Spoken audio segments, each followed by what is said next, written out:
बिस्मिल्लाहिर्रहमानिर्रहीम, अस्सलाम वालेकुम।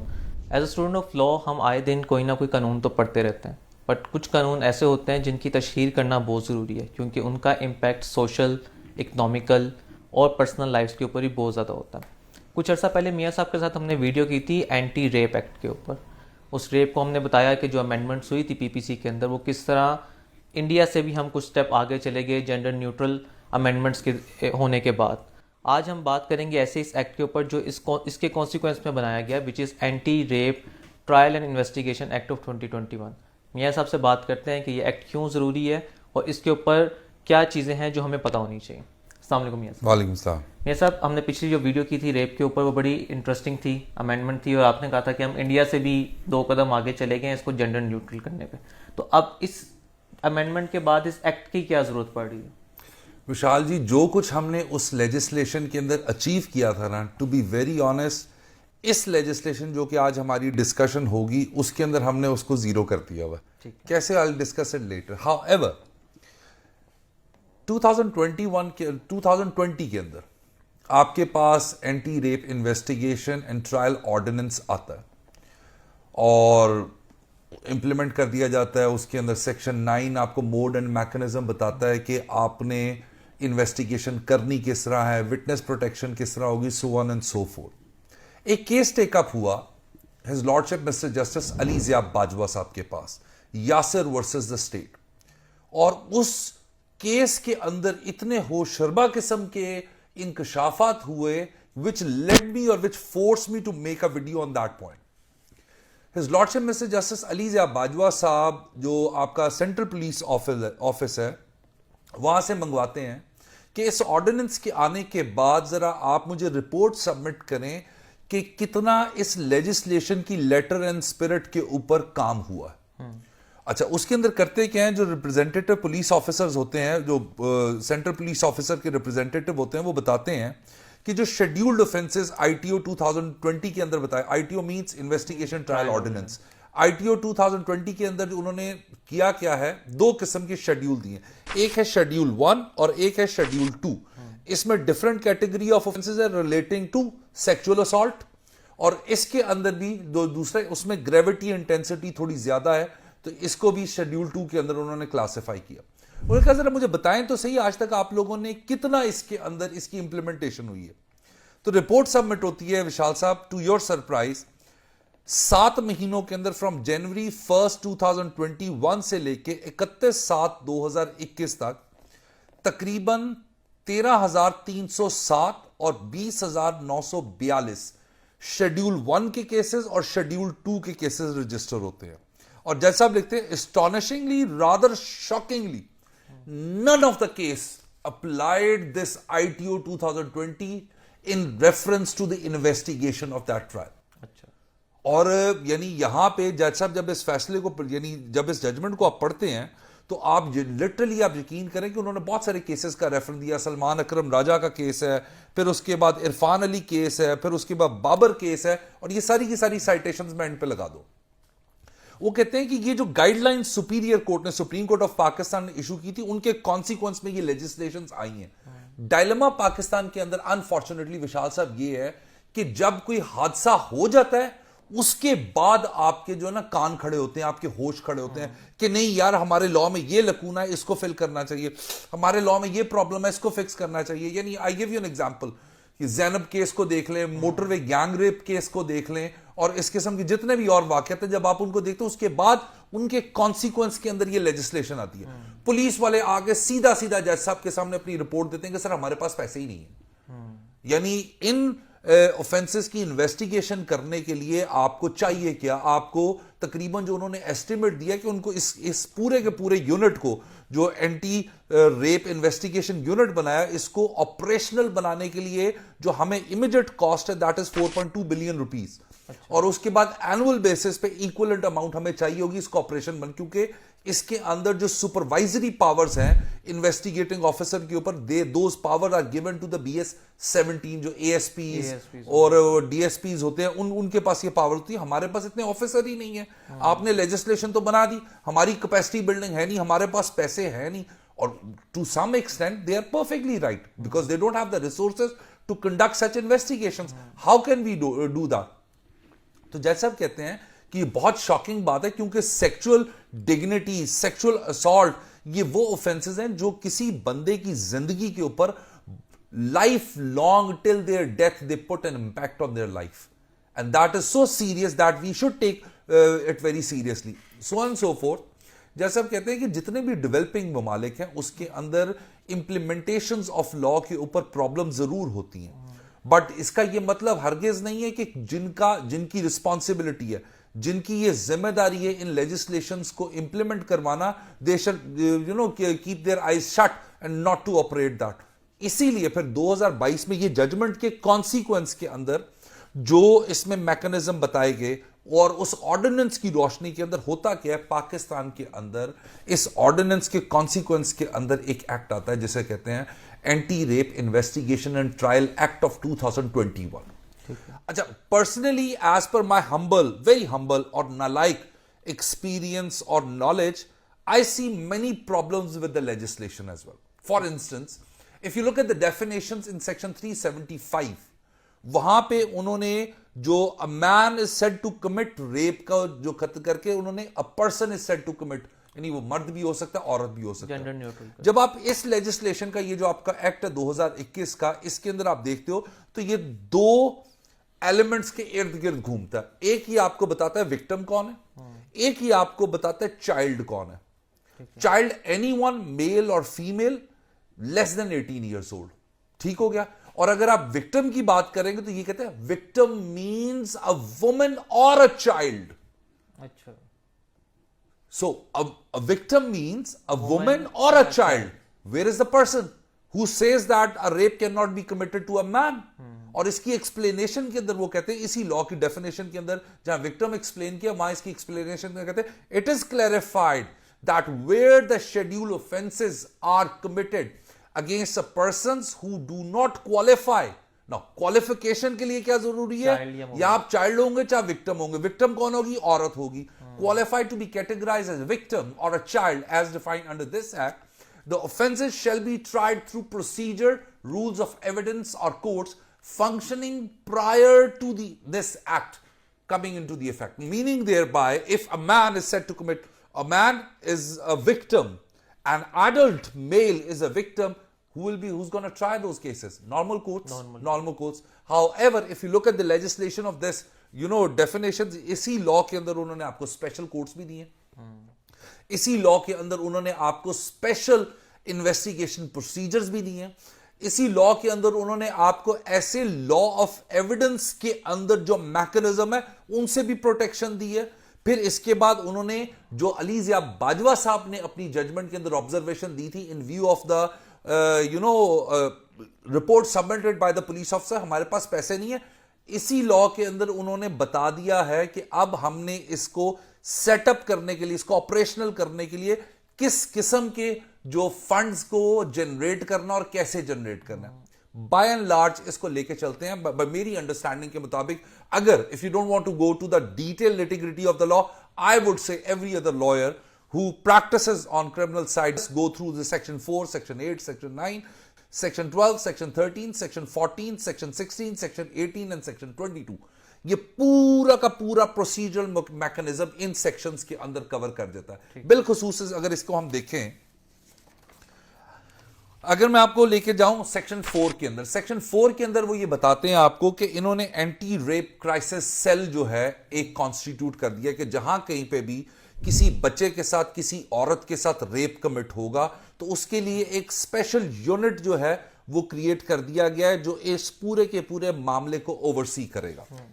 उसके बाद आप देखें तो मैं I will take you directly to section 8 और इसके अंदर उन्होंने बताया victims and witness protection. Although we do have many other legislations जहां पे विक्टिम प्रोटेक्शन और विटनेस प्रोटेक्शन का मैकेनिज्म अवेलेबल है, the question and the main question comes into the mind, whether they are applied in a stricto sensu, I really doubt it. I don't believe it for a reason. How? कैसे?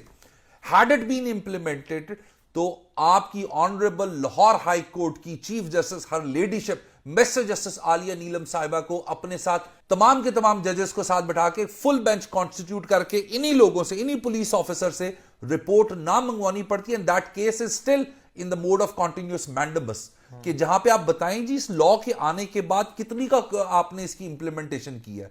अगर section 8 को देखें तो वो आपको बताता है कि स्पेशल सिक्योरिटी प्रोवाइड की जाएगी. वो आपको बताता है उसके अंदर कि अगर आपको कंसीलमेंट ऑफ आइडेंटिटी करनी है वो आपको बताइए, इसके अंदर मैकेनिज्म दिया गया है. फिर उसके बाद safe houses and so fourth. अगर सेक्शन 8 को क्यूमुलेटिवली देखोगे तो it requires a lot of resources. Pakistan being a third world country is implementing that. If I go back to the judgment of His Lordship, Mr. Justice Ali Zia Bajwa, it did not happen. We have yet to see what the report is submitted by the police officer before the full bench of Lahore High Court, Lahore, whether these are being implemented, but I highly doubt it. However, the most important section under this legislation is Section 9. Section 9 ने क्या किया? इस legislation की दो categories. पहली category है schedule 1 offences और दूसरी कैटेगरी है शेड्यूल 2 ऑफेंसेस. शेड्यूल 1 के अंदर, जिसके अंदर एक एग्जांपल देता हूं, एक सेक्शन ऑफ द कफ मेरी नजर से सामने से गुजरा है, 354 भी ऐड कर दिया गया. अगर आप 354 को देखें तो 354 की जो नेचर है, 354 की जो नेचर है, वो सेक्सुअल नेचर नहीं है उस ऑफेंस की. Adding that offence under the umbrella of schedule 1 is beyond my understanding. Also, if you look at section 365 is also added, kidnapping, abduction. Again, उसकी sexual intent नहीं है until and unless वो subsequent sections के अंदर ना fall करे. But having said that, कि जहां कहीं पे भी ये section आएंगे शेड्यूल 1 के अंदर offenses, तो उनको आपका जो है इसके अंदर उन्होंने बताया SSOIU. ये एक ऑफिसर्स, पुलिस ऑफिसर्स है, एक पूरा यूनिट है जो इसको पूरे के पूरे मुकदमे को नॉट ओवरसी इन्वेस्टिगेट करेगा. इसी सेक्शन के अंदर जो शेड्यूल 2 ऑफेंसेस हैं, यही SSOIU ही इसको इन्वेस्टिगेट करेगा, लेकिन इसके ऊपर एक सुपरवाइजरी जो रोल होगा वो BS-17 ऑफिसर का होगा, जो DSP हो सकता है, ASP हो सकता है, जिसको भी डेजिग्नेट किया जाएगा, वो पूरी की पूरी इन्वेस्टिगेशन को ओवरसी करेगा. The second most important thing is, अब चूंकि अगर आप इस लॉ को देखें तो आई स्टिल रिमेंबर मैं केस आर्ग्यू कर रहा था, कामरान आदिल साहब ने एक आर्ग्यूमेंट दिया था एक अदालत के अंदर कि हमारा पूरा का पूरा जो लेजिस्लेटिव मैकेनिज्म है, हमारा नॉट लेजिस्लेटिव, क्रिमिनल जूरिस्प्रूडेंस जो है ये विक्टिम सेंट्रिक है. एक्यूज के राइट्स को इतना नहीं केटर किया जाता है as compare to victim centric है जितना कि ज्यादा.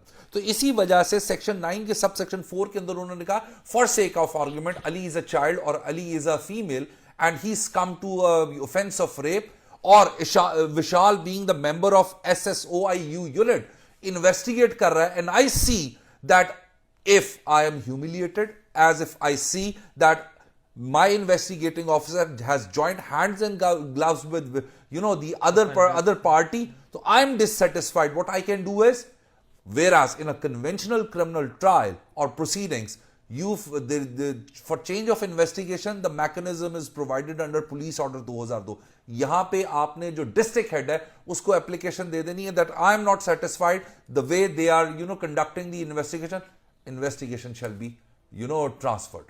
अच्छा, इसी के साथ साथ विशाल, सेक्शन 9 के सब सेक्शन 6 के अंदर वो ये कहते हैं कि जब आपका ये जो यूनिट है तफ्तीश मुकम्मल कर लेगा ऐसे किसी ऑफेंस का जो शेड्यूल 1 या शेड्यूल 2 का है, तो वो थ्रू प्रोसिक्यूटर जनरल या स्पेशल प्रोसिक्यूटर, ऐसे नहीं हो सकता कि अली अदर प्रोसिक्यूटर है, ये 376 का केस है जिसमें चाइल्ड विक्टिम है या औरत विक्टिम है तो वो तफ्तीश किसी को भी मार्क कर दी जाएगी. ऐसे नहीं होगा, वो SSIU के पास जाएगी और इसी तरह उसको जब अदालत में प्रोसिक्यूट करना है तो स्पेशल प्रोसिक्यूटर डेजिग्नेट किया जाएगा जिसकी प्रोसिक्यूशन डिपार्टमेंट, और यहां पे मैं आपको एक एग्जांपल दूं कि फरहाद अली शाह साहब के प्रोसिक्यूटर जनरल बनने के बाद बहुत ज्यादा प्रोसिक्यूटर्स की स्पेशलाइज्ड ट्रेनिंग की गई है जीबीवी ऑफेंसेस के अंदर। जितने भी आपके खासतौर पे ये जो जेंडर बेस्ड वायलेंस आपके ऑफेंसेस हैं, इनकी बकायदा ट्रेनिंग्स करवाई गई है डोनर एजेंसीज के थ्रू, और कैसे इन मुकदमों को इन्वेस्टिगेट करना है, कैसे ट्रायल करना है। तो यहां पे भी सेक्शन 9 सब सेक्शन 6 के मुताबिक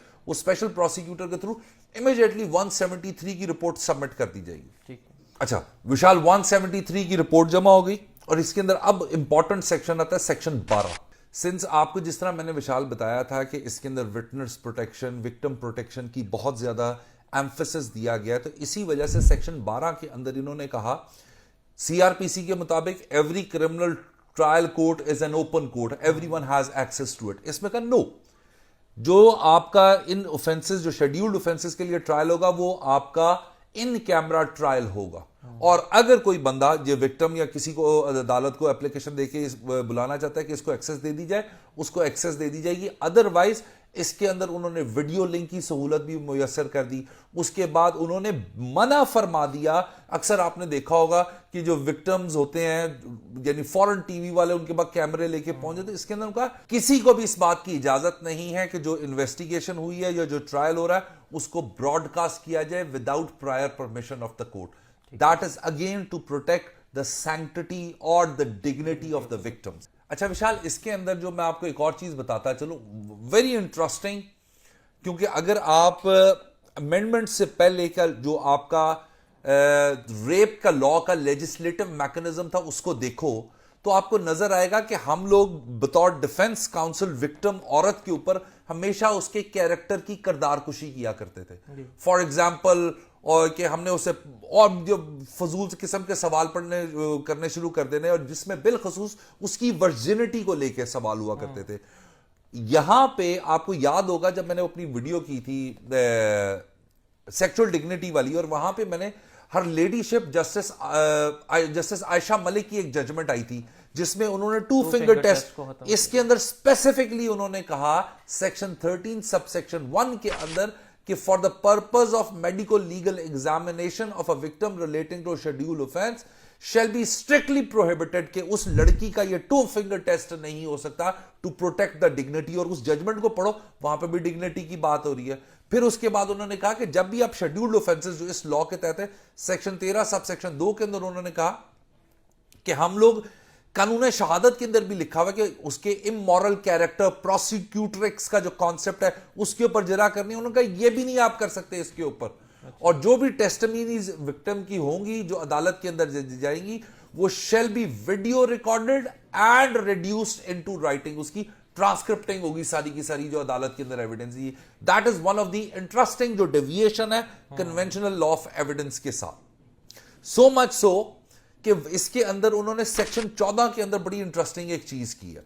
उन्होंने कहा है कि हर उस विक्टिम का जो शेड्यूल्ड ऑफेंस के लिए जिसकी एफआईआर है उसका शेल के साथ मैंडेटरी कर दिया 164 का स्टेटमेंट। अच्छा, यहां पे एक प्रैक्टिकल प्रॉब्लम आती है। जब मैं प्रोसिक्यूटर्स वगैरह की ट्रेनिंग करते हैं तो वो अक्सर कहते हैं कि sometimes not all the time, sometimes जो विक्टिम है वो रिफ्यूज कर देता है, जी 164 का स्टेटमेंट मैंने नहीं कराना। What will happen then? Law is silent. Law says that where is the victim, and it says notwithstanding anything contained in any other law for the time being in force, as soon as practicable, a statement of the victim shall be recorded under section 164 of the code of only once, कि उसका एक दफा ही record होगा। ये नहीं, आपने अक्सर देखा होगा ना, बहुत सारी जजमेंट्स आपको मिल जाएंगी जो कहते हैं कि उसका लेटेस्ट स्टेटमेंट रेलेवेंट होता है। पहले 164 के अंदर उसने इंप्लीकेट किया अली हैदर को, और लेटेस्ट स्टेट में उसने एग्जॉनरेट कर दिया। तो उससे ये बेसिकली ये होता था कि आप विक्टिम को कॉम्प्रोमाइज कर लेते थे, थ्रेट दे दिया, पैसे दे दिए, इंड्यूसमेंट कर दी, और लेटेस्ट स्टेज के ऊपर जो उसका लेटेस्ट स्टेटमेंट होता था उसको रेलेवेंट बना लिया, जी देखें इसने तो मुझे एग्जॉनरेट कर दिया हुआ। तो उस चीज को, उस मैल प्रैक्टिस को, उस इंड्यूसमेंट को, उस थ्रेट को खत्म करने के लिए लेजिस्लेशन ने यहां पे ये कर दिया, एक दफा ही उसका 164 का स्टेटमेंट होगा।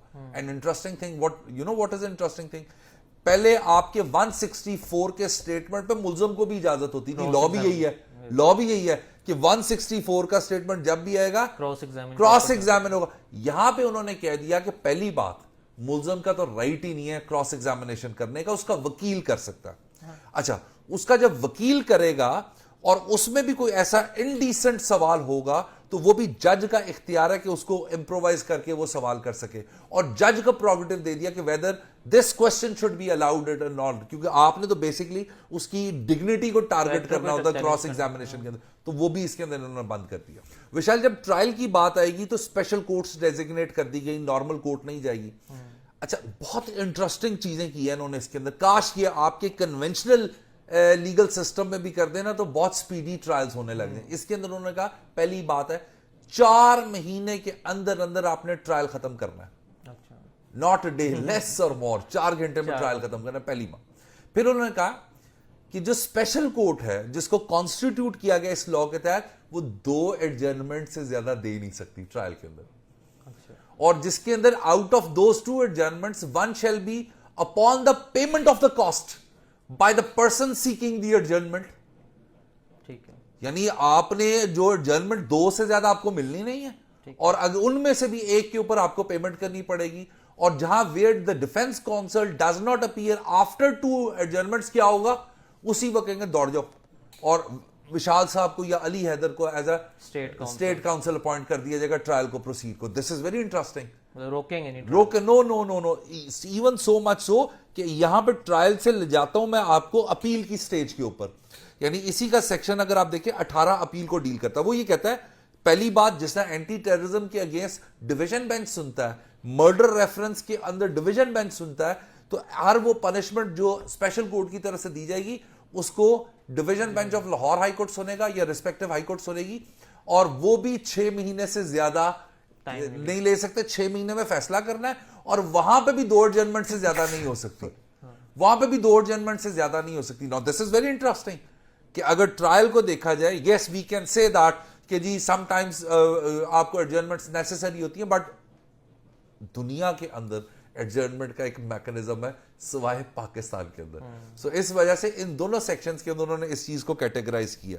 अच्छा, इसी तरह जिस तरह पूरा का पूरा इन्होंने मैकेनिज्म आपको दिया, अगर इसके अंदर उन्होंने सेक्शन 22 के अंदर वो मैकेनिज्म भी दिया है जहां पे फॉल्स इन्वेस्टिगेशन, फॉल्स कंप्लेंट्स को रीएड्रेसल करना हो, तो उसका भी पूरा का पूरा मैकेनिज्म यहां पे प्रोवाइडेड है। बट ओवरऑल देखा जाए, ये चीज is yet to be seen कि how much this legislation is being implemented, but at overall देखा जाए legislation as it appears quite interestingly very important. और यहां पे बड़ी जबरदस्त एक केस है, 2001 में जावेद इकबाल केस हुआ था, और honourable supreme court of Pakistan 2021 SCMR 328, और ये पूरा का पूरा रैप अप करता है इस पूरी की पूरी इस लेजिस्लेशन को। ये कहता है the ultimate test is the intent of the legislature and not the language in which the intent is clothed. The object and purpose of enacting the provisions provide a strong and clear indicator for ascertaining such intent of the legislature. The intention of the legislature must govern, and this is to be ascertained not only from the phraseology of the provisions, but also by considering its nature, its objects, and its consequences, which would follow from construing it one way or the other. Sir, ये जो आप बात कर रहे हैं intent की, हमने देखा कि Pakistan is already an over legislative country. हमने अपनी when you are the amicus and I was assisting you custodial torture and death act के ऊपर हमने तब भी ये देखा कि कानून तो बन गया, उन्होंने कहा कैपेसिटी बिल्डिंग नहीं है, पैसे नहीं है, इम्प्लीमेंटेशन नहीं थी। एंटी रेप एक्ट भी बन गया, अभी वही चीज़ चल रही है। तो डोंट यू थिंक कि ये just for the sake of shelving the case ये बना लेते हैं और उसके बाद इंप्लीमेंटेशन कुछ नहीं होता? विशाल, मैं आपको एक बात बताऊं, अक्सर आपने देखा होगा आपके सोशल मीडिया के ऊपर जब आप ये लॉज वगैरह की डिस्कशन करते हो ना, बहुत सारी दुनिया, पाकिस्तान में लेजिस्लेशन नहीं है, पाकिस्तान में इंप्लीमेंटेशन नहीं है, जज जो है वो सही तरह फैसला नहीं करता, तो पुलिस तफ्तीश। बात पता है कि at the end of the day it all depends on the legal team handling the case. I know कि वहां पे इंप्लीमेंटेशन नहीं है, लेकिन आपने करवा के दिखाई ना, आपके पास एक लेजिस्लेशन मौजूद है। इसकी लेजिस्लेशन में अच्छाइयां भी हो सकती हैं, बुराइयां भी हो सकती हैं, इसकी इंटरप्रिटेशन भी हो सकती है, इसके स्कोप और होराइजन को भी बढ़ाया जाता है, but instead of not having a legislation, having legislation is much important. मुझे एक बात बताओ ना, यानी इस आर्ग्यूमेंट को आज तक कोई रिबट नहीं कर सका. I mean, for sake of argument, in India, if you look at the Indian legislation, वहां पे एक मर्द के साथ रेप नहीं हो सकता. So for sake of argument, if a man who's an adult succumb to the injury of a rape, क्या करेगा वो? कुछ नहीं कर सकता अगर लॉ नहीं है. लॉ नहीं है ना. सो हमारे पास एटलीस्ट लेजिस्लेशन मौजूद है. अब इसकी इंप्लीमेंटेशन, इसी वजह से तो credit goes to her ladyship justice Aliya Neelum, जिन्होंने फुल बेंच बना के जरूरत समझी इस बात की. अच्छा, वो एक अलग आर्ग्यूमेंट है कि जो मैं मर्द वाली बात कर रहा था कि उसको यहां पे नहीं लाया गया क्योंकि एक मेल डोमिनेटिंग सोसाइटी है, पैट्रियार्कल सिस्टम है. General observation is the male are the strongest one, but इस कैटेगरी के अंदर उन्होंने ट्रांसजेंडर को भी निकाल दिया, वहां पे कैटेगराइज किया गया. वहां पे जो पर्सन की एक्सप्लेनेशन है वहां पे ट्रांसजेंडर भी है, यहां पे वो भी निकाल दिया उन्होंने. So that is something which I observe overall, but it's a beautiful legislation. We will see how this law unfolds when I personally will go to the hearing and see कि क्या रिपोर्ट्स वगैरह आई हैं और किस तरह इसको आगे implement किया जा रहा है. Thank you so much sir. बड़ा इंटरेस्टिंग कन्वर्सेशन रही है मेरे साहब के साथ anti rape trial and investigation act के ऊपर. अभी हम इससे फॉलोअप जरूर करेंगे, देखते हैं कि फुल बेंच इस पे क्या जजमेंट देता है और क्या रिपोर्ट सबमिट होती है. Then we will keep you updated. इससे हवाले आपका कोई भी क्वेश्चन हो, please feel free to drop down in the comment box. Thank you so much.